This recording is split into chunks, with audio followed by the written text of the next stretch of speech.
संकटमोचकांसाठी डोकेदुखी ठरलेल्या नाशिकमध्ये काय घडले? सुधाकर बडगुजर ज्यांनी भाजपात प्रवेश करून निवडणूक लढवली त्यांच्याबाबत काय झाले?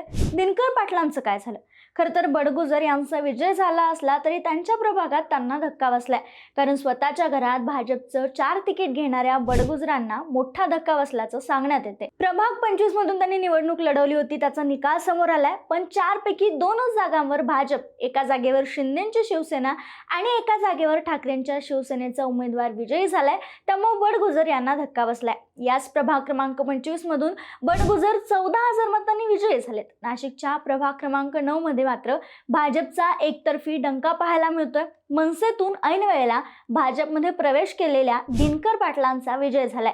त्यांच्यासोबतच त्यांचे पुत्र अमोल पाटील आणि भाजपच्या सर्व उमेदवारांचा विजय झालाय. 31 प्रभागातील 122 जागांसाठी 735 उमेदवार रिंगणात होते. मोठ्या प्रमाणात नाशिकमध्ये बंडखोरी पाहायला मिळाली होती.